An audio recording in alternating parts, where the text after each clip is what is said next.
This video is in case you missed it, and it is of Judge Aaliyah Sabree. She tells Annette Harris, that is Naziah's grandmother, Shannon Harris, Naziah's aunt, and school officials that Naziah attended, Cordell Wright, aka King, and Jarvis, how she felt about them and this situation surrounding Naziah. This is an in case you missed it, and the video will play in its entirety. Today is January 9th, 2025, exactly 1 year, from the day Za'Niya Harris disappeared. Before I get into the charges, and the main charge of premeditated first-degree murder, I have to speak on Za'Niya Harris and the community who failed her. And I'm only presented with certain evidence. I don't know the whole story. The attorneys know more than me, the family knows more than me. But from what I have heard over the last 4 days and 5 days total, is that several people failed her. I don't know where her mother is. I don't know anything other than that she was forced to live in a home where she was not protected or given the adequate attention and love. I don't know where her father is. I don't have any mention of him in her life, no presence. To Cordell, aka King, and all the men who saw Jarvis butts hanging out and always around these young girls, including Za'Niya, and his 9-year-old daughter going up to the shop to clean up his shop. The school counselor who never showed up, or the person who was supposed to show up if that counselor was absent, after Za'Niya was on the floor on the day she went missing, saying that she needed to speak to someone, and speak to a counselor. There's no mention of CPS, but I wonder what their involvement was over the years, because this was not just a 1-year thing. There are text messages at least from 2022. To her adoptive grandmother, Annette Harris, whose testimony, in my opinion, was very questionable. I understand why the people put her on the stand to establish Naziah's residence and the houses on Bedford and the regular routine, to establish also that Za'Niya was not a runaway child, that she was not a bad kid. I do believe she adopted Za'Niya. I do believe that she had 6 kids in the house. I believe that Za'Niya had on a dark hoodie the day she went missing, and that she had on red and black Nikes that day. What is hard to believe is that the defendant never came into the house as she testified. And there was also a minor that testified that he did as well. Text messages that showed between him and Za'Niya that he did in the basement, saying he was going to the shower, stealing her panties. He was always lurking around that house and asking for Za'Niya and Za'Niya, from what I know. I even thought about the breakfast routine and saying that all the kids like eating breakfast at school. Did they have a choice? I don't know. But to always send those girls up there to clean up the shop raises questions. And how were there 2 women in that house who have birthed children themselves who did not notice that Za'Niya was pregnant, and I believe she was, and not having her period anymore? But then after hearing text messages today, begging Jarvis for pads as if she didn't have anyone else to give them for her. And what stood out the most was when Annette Harris stood on the stand, and she learned around 6 p.m. that Za'Niya did not come home from school, and said she looked around for her and decided to wait until the next morning to call the police. Without a tear, without emotion, or any expression of being devastated. And to her Aunt Shannon, who also showed no emotion, expression of being devastated from Za'Niya going missing. She stated that she had friends help look for Za'Niya, but was directed to just wait until the morning to call the police. A grown woman who likely suspected something strange going on didn't feel the need to call the police either. They were both able to go to sleep at night without hearing from Za'Niya or having any indication that she was coming home at night. And of course, the defendant, who I will get to in a minute. I don't know who else failed Za'Niya, but the community did. As far as the people establishing probable cause, I will focus on count 1 as it's been stated that there is no contention with counts 2 and 3. In count 3, I will amend based off of the motion and the testimony I heard that Za'Niya was 12 and not 13 at the time that Jarvis Butts had sexual intercourse with her. The prosecution is correct. You do not have to have a body to establish first-degree premeditated murder. It would have been a much shorter exam had her body been found, but this is where we are. In the last 365 days, no text messages. We all heard today and yesterday that she was very active and frequently texting. No social media for a year. We heard through testimony that she was also active on social media. No phone calls, which she was also able to do according to testimony. No physical sighting of her by anyone. She never came back to school. No one has seen her. Medical records dated from July 2014 to October 2023 indicated that she had no life-threatening medical issues that would lead to a natural cause of death. The black hoodie found in the area of 7 Mile and Bird with her DNA and blood on it.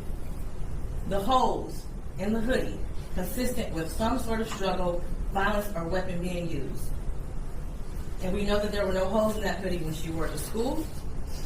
We saw a picture of her in a black hoodie on her last day that everyone saw her.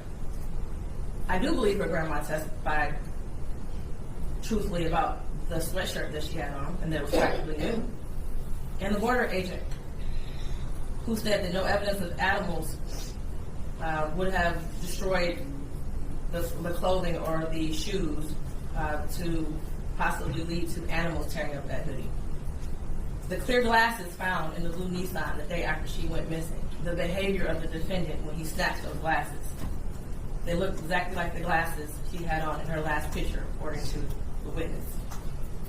The shoes that her brother described as the same shoes that were found also in the area of 7 Mile and Bird near the hoodie. While this is still probable cause, the evidence all points to Jarvis Butts. His locations, him being seen with her last, the abortion searches, the abrupt silence between the two of them in text messages, and the constant lies he told throughout the entire investigation. And they were proven to be lies with text messages and other testimony.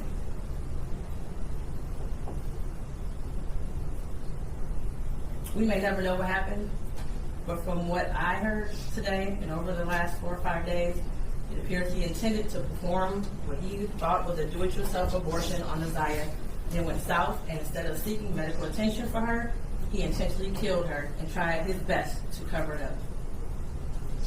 As much as I want her to be alive today, there is at least probable cause to show and believe that she's dead and that she was murdered by Jarvis Butts. Mr. Butts, stand up. You've been sitting over there for 4 days with your head down, getting between and behind your attorney with your mask on and taking vigorous notes. I want you to pay attention and listen to everything I have to say. I have been trying to figure out for the last 5 days you. At one point I thought you were cognitively impaired in the beginning of this exam. And then maybe you had the brain of a 10-year-old and that's why you were doing such things. But as I heard more and more testimony, you're just a true definition of a pedophile. Watching you laugh and brag about all the women you have with different women and the children and the girlfriends and making babies to groom them and having them in your presence, cleaning up, quote, cleaning up your shop. And the little girls around you have landed you here today. You groomed Za'Niya. You played mind games with her. We all heard that. You controlled her emotionally. She was exposed to so much at such a young age. The text messages between you two were disgusting to hear. And to think that she had you saved in her phone as a babe for life. Za'Niya deserves so much more. And while I mentioned other people that failed her, Jarvis Butts, you were the monster in this whole picture. She did deserve love from her parents and everyone who was in her life. She was ignored, she was neglected, and you took complete advantage of that. She wanted someone to love her, and she will never know what that feels like. Your children deserve more.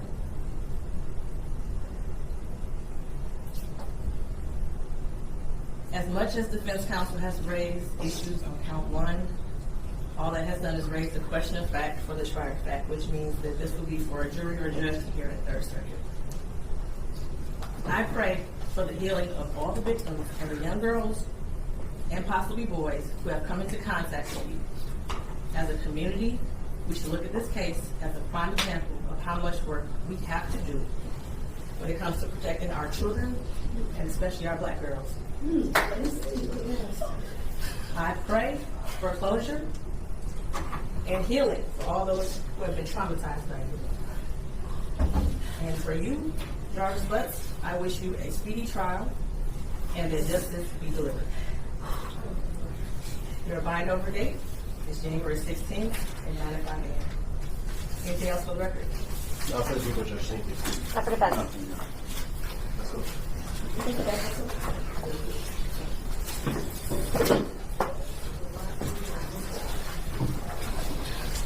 Do the right thing and tell us where she's at, please. I'm sorry, Judge. Just do it, Jarvis. Where is she at, Jarvis? Just tell us.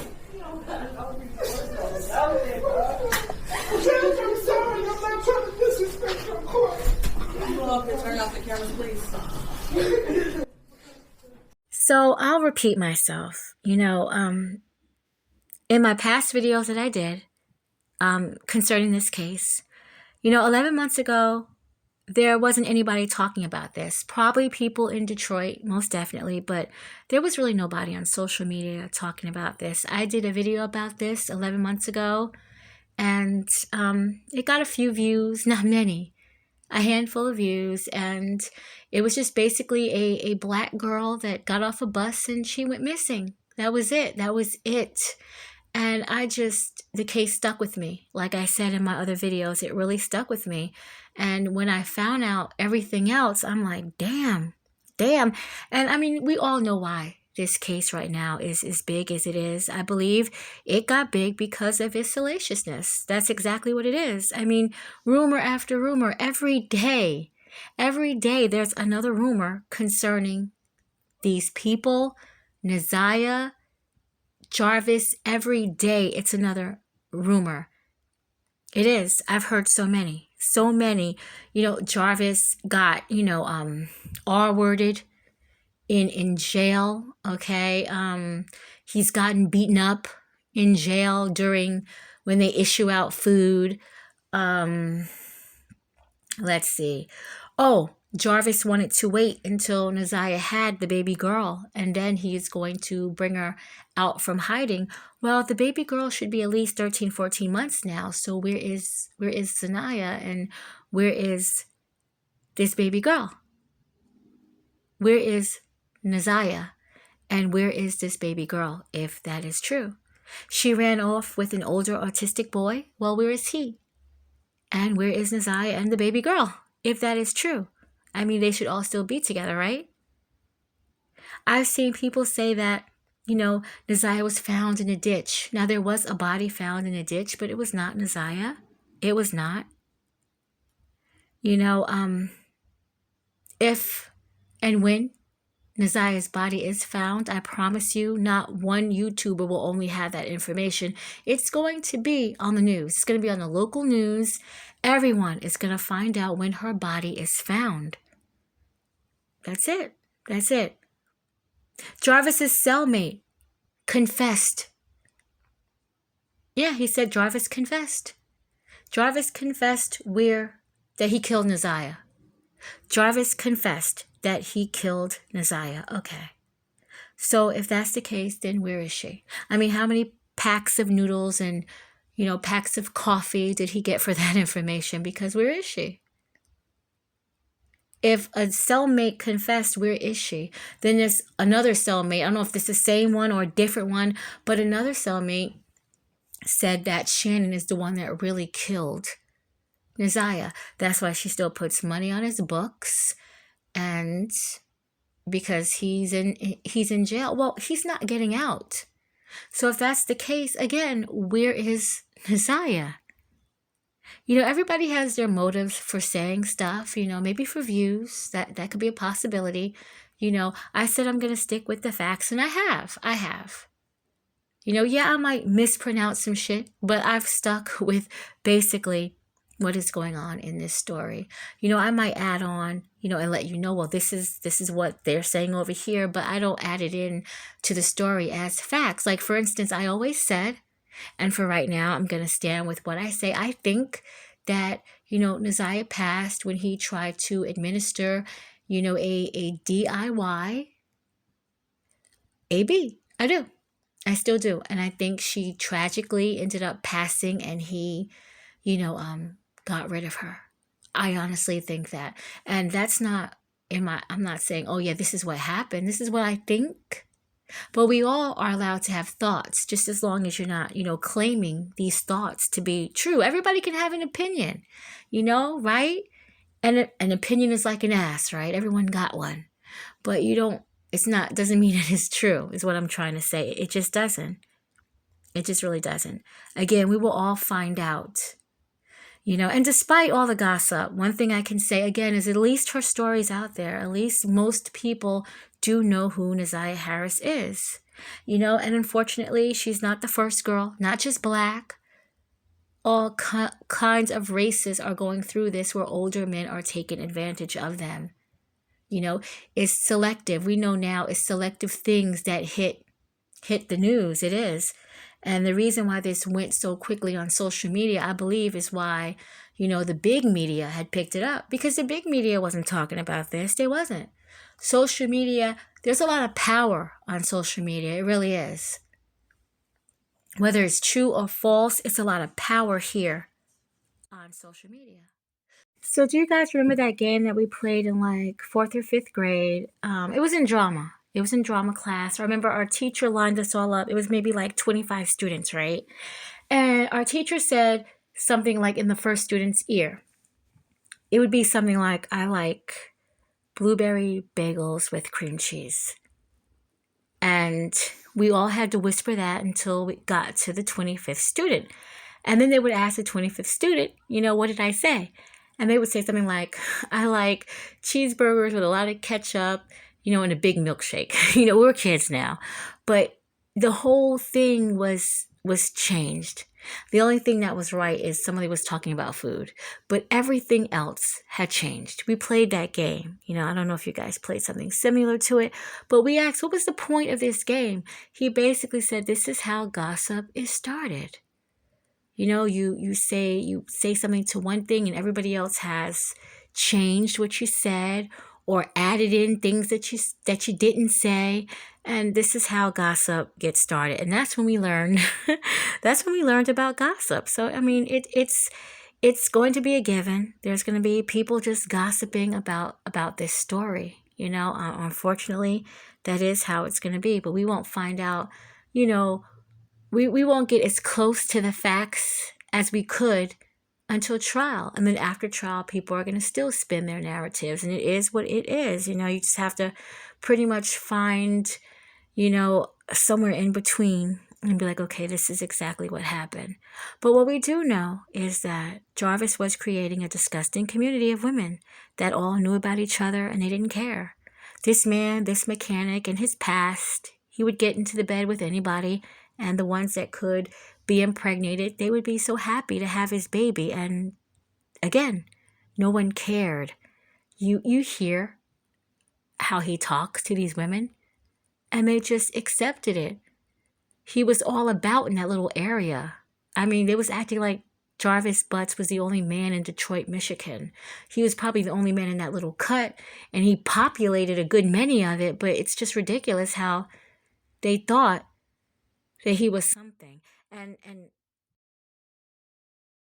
years from now, 10, 20, 30 years from now, I mean, his offspring, all his children, you guys are going to be known as, the child of a child molester. That's what they're going to be known as. They really are. If they're not getting, slack for it right now, and it's not their fault. They didn't know what was going on, but they're going to be known for that. Unless they move the hell away from that area and go just get the fuck out of Detroit, they're going to be known for that. That area and oh, the pedophile, he used to own this mechanic place right here. That's how it's going to be for a long, long damn time. It really is.